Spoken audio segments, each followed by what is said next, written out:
Chapter 4, The Guru. Having in view our determined goal and the proper means to achieve it, our next lookout must be to find the right type of person as our guide. One who might successfully take us along the path of realization. In all cases, including those pertaining to worldly attainments, we stand in need of the help of capable guide. It may, however, be possible that after acquiring some knowledge, we may proceed further by our self-effort. But even then, we have to depend upon the experience of the teachers of the past, as contained in their books and writings. In spirituality, the case is otherwise. The need of a guru or master grows greater and greater as we go on advancing and securing higher stages. Books are of no avail to us in this respect. They may help us to acquire a superficial knowledge of things to enable us to deliver eloquent discourses on spiritual topics and to win arguments. But a practical approach in spirituality through them alone is impossible. Yogic practices and sadhanas based on knowledge acquired through books are mostly misleading and even harmful to our spiritual advancement. It is only the helping support of a capable guide that can take us up to our destination. It is said to Maulana Rumi, a celebrated Persian poet and the author of 18 books on spirituality, that once he approached a great saint to receive spiritual training from him. The saint asked him to throw all his books into the river if he wanted to have practical training from him. As this meant to Rumi the loss of his lifelong labor, he did not agree to it. Several times he approached the saint with the same request but received the same reply. Finding no other alternative, he at last submitted to the saint's demand, threw away all his writings into the water, and became his disciple. Actual realization comes only after training in the realm of practice, and for that, knowledge or erudition proves to be of little assistance. The help of a guru or master is therefore essential and indispensable for those engaged in spiritual pursuit. There have been cases, however, where sages have attained perfection by mere self effort, surrendering themselves directly to God. But such examples are rare. It is really a very difficult course and can be followed only by persons specially gifted with uncommon genius. The Guru is the connecting link between God and man. It is through his medium only that we can reach God. He is the only power that can extricate us from the intricacies of the path. During our spiritual march, we have to pass through various points known as chakras, figuratively called lotuses. They are the centers of concentrated energy of the real power of divine force inherited by man. They are located in different places within the human frame. The intervening space between the 2 points is characterized as a network interwoven by numerous intricate fibers. As we proceed along, we have to pass through these entanglements of the intervening layers. We have to stay there for a considerable time to complete the bhoga.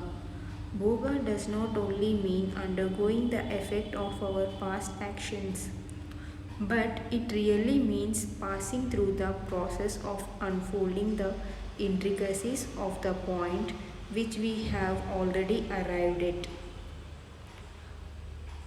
Our stay at these points for the purpose of bhoga is often very long, and in most cases it is almost impossible to get out of it by mere self effort. It may, however, be possible at a few preliminary stages but subsequently it becomes quite impracticable. It has been observed that most of the sages of the past who had tried it by self effort only remained lingering for their whole life on the very first or second stage and could not cross it. The fact is that at somewhat advanced stages, we have to face what may be expressed as the slippery condition of the place. There we may sometimes go up a little, but soon slip down again. The same thing happens again and again, with the result that higher ascent becomes arduous and well nigh impracticable. Under the circumstances, it is only a forceful push by the worthy master that can bring us out of the whirlpool. If the master is not lacking in power and capacity, he will by his own force push the disciple up out of the entanglement and place him on the next higher stage. It is therefore essential that the guide we select must be one of the highest caliber and worthy of the task of tearing off the intricacies at a glance with the aid of extraordinary power at his command. It can only be one who has himself attained perfection or complete negation of self. Hence, we must connect ourselves with such a great power by feelings of love and attraction. It does not matter much what conception of him we entertain in our mind. We may call him our friend, master, servant, or whatever we might be pleased to choose. But he remains, after all, our guide or guru, as he is commonly called.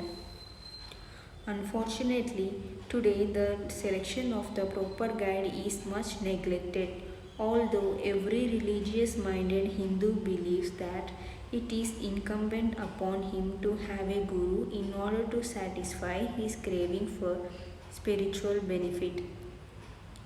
Generally, people select anyone for the purpose without any regard to his capabilities or worth. They are induced to do so mostly by persuasion or by miracles displayed by those so called gurus to attract the ignorant masses. The disciple hunters are not wanting. They are as numerous as the leaves of a tree. For to most of them, Gurudom is a very profitable job that can secure enormous income which they cannot otherwise earn. Besides, they command the highest respect and personal service from their disciples. The ignorant masses thus fall a ready prey to these self seeking professionals. A petty miracle or an ordinary display of something charming or attractive is enough to attract hundreds of these silly sheep to their fold of Gurudom. A simple threat to pronounce a curse upon one who happens to displease them may bring thousands into their abject submission. Not only this, but in order to ensure monopoly of their profession, they declare that none but one belonging to the privileged class has the right of being a guru, whether he may be a sannyasin or a householder. They claim to be world teachers of religion by birth, irrespective of their capability and worth. Sannyasins, too, you will find these days in multitudes posing as Mahatmas and professing to be Jagat Gurus, that is, world teachers. Is it not a pity to find such professional impostors who are a shame to the nation and the religion roaming about with complete impunity to cheat and defraud the ignorant people in order to serve their own selfish ends? It is high time for the masses to open their eyes and see what havoc has been wrought by them. Gurudom as a monopoly of privileged class is only an absurdity introduced by the professional gurus to safeguard their personal interests. The popularly believed principle that a disciple can never break off the sacred connection with his guru under any circumstances is also a cunning device adopted by those false gurus to make their position safe and secure. And it is nothing but a fraud. The practice of initiating a disciple, though really based on sound principles, has been much abused by most of the modern professionals who do not understand its real significance. Their only function as a guru is to breathe a few mystical words into the ear of the disciple at the time of initiation and tell him to follow certain ceremonial practices by way of worship. Their duty to disciple ends with it, and nothing remains for them to do for the betterment of the disciple except to give him their darshan every year and get their annual tribute from him.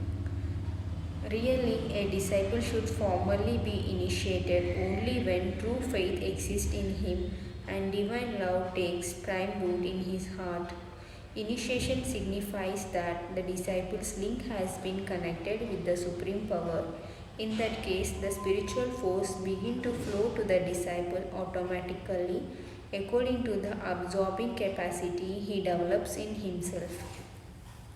It depends much upon the power and capability of the master to establish a sound connection for which high caliber is needed.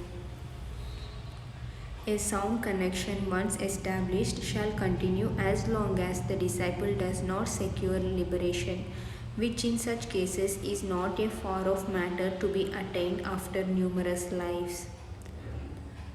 In fact, if a disciple is initiated in the right sense, as mentioned above, by a guru of high caliber, the question of breaking off from him can never arise. But for the professional gurus who perform mock initiations to serve their purpose, it is a matter of constant anxiety. Therefore, in order to keep a disciple permanently in their grip, they proclaim it as a divine dictate that he shall be courting all the miseries of hell if he ever thought of breaking off from them at any time. The ignorant masses accept it as a gospel truth, trembling at very idea of doing anything that might displease their guru. Thus, they always try to put up with all their atrocities in passive submission. I am sure there is not the slightest suggestion to this effect found in our Shastras. It is only an ingenuity on the part of these teachers of religion. I hold it to be the birthright of every man to break off from his guru at any time if he finds that he had made a wrong selection or had misjudged the guru's capacity or worth. He is also free to seek another guru if at any stage he finds that his guru has not the capacity to take him beyond what he has already acquired. On the other hand, a conscientious guru must himself, under the circumstances, direct his disciple to seek another guru more advanced and better qualified so that the disciple may not in any way suffer progress. This is the sacred duty of a true and selfless guru. If, however, permission to break off sought for by the disciple is denied by the guru on account of his selfish motives, the disciple is at liberty to break off from him at once and seek another. No moral or religious law ever forbids him from doing so. A little advanced among the class of gurus are considered to be those who teach and preach on the basis of their knowledge of the Shastras and other holy books. They have established orders and ashrams where they enjoy a kingly position among their followers. They go out and address large audiences, telling them what to do and what not to do, and explaining to them problems concerning Maya, Jiva, and Brahman. People flock to them in thousands to hear their sermons, admiring their high ideas and extensive knowledge, and regard them as great Mahatmas or saints. They ask them numerous intricate questions. And if they are able to answer them out of their stock of knowledge of Shastras, their greatness as Mahatma is established in their minds and they are induced to accept them as gurus. But really, they have thus put to test their learning and not the real worth. It must well be borne in mind that it is not learning or knowledge that makes a man perfect, but it is only realization in the right sense that makes a true yogi or saint. It is just possible that the man who has thus impressed you with his outward form, learning, or eloquence may be at the lowest level as regards to practical attainments. Knowledge, therefore, is no criterion of a true Mahatma or yogi. Similarly, the real test of Mahatma or Guru is not his miracles or his extraordinary ways and manners, but only his practical attainments on the path of realization. The popular meaning of a Mahatma as a great individuality does not seem appealing to me. I would define a Mahatma as the most insignificant being, or rather a neglected figure, beyond all feelings of greatness, pride, or egoism, dwelling permanently in a state of complete self negation. There are some who hold the view that knowledge, being the preliminary stage of realization, is essential and indispensable. I do not agree with them on the grounds that knowledge is only an achievement of the brain, whereas realization is the awakening of the soul, and hence far beyond its scope. In books on spiritual science, we read much about the conditions of the mind at various spiritual stages and get acquainted with them. But as regards to practical attainments, we are far away from them. We can talk to people about those conditions, advance arguments for and against them, and establish our superiority in learning. But inwardly, we are quite ignorant of them. We attend lectures and hear sermons on Gita. We recite portions from the Gita regularly every day. We read commentaries on it written by great men of learning. But what practical effect is thereby produced upon us? Has any one of us ever been able to acquire practically any one of the conditions depicted in it? They may, however, repeat the words, world is Maya, man is Brahma, and so on. But inwardly, they are quite unconscious of what they speak in words. None has ever been able to develop the conditions discussed therein, just as Arjuna did when he heard it from Lord Krishna. The Gita, as we have it today, is really a commentary on what Lord Krishna spoke to Arjuna on the eve of battle of Mahabharata. Lord Krishna had actually transmitted the very conditions explained by words of mouth into the heart of Arjuna, with the result that Arjuna was literally feeling the same condition prevailing all over, both within and without. Thus it was that every word which he heard descended right into his heart, producing a permanent effect. The cause of the failure of modern teachers and preachers of Gita to produce the desired effect upon the mind of the hearers is their lack of power to transmit those conditions. The various conditions of the mind discussed in the Gita are really the different stages that a man comes across during his march on the path of spirituality. They develop automatically from within. Formal means adopted to acquire a particular state of mind at a premature state increases internal grossness, which is detrimental to our progress. A real teacher is not one who can explain to us the soundness of the religious dogmas or who can prescribe to us do's and don'ts. Almost every one of us knows enough of it. What we stand in need of from a guru is the true impulse to effect the awakening of the soul and his direct support in course of our further march on the path of realization. Such a man we have to seek for if we aim at success. It is therefore evident that while judging a man for our spiritual guide, we must take into account not his learning or miracles, but his practical achievements in the field of realization. A man who is himself free can only free you from eternal bondage. If your guru is not free from the bondages of samskaras, maya, or ahankara, it is not possible for him to free you from those bondages. Suppose you are born to one pole and your guru to another, how is it possible for your guru to free you from bondage? Only a man who is himself free can release you from bondage.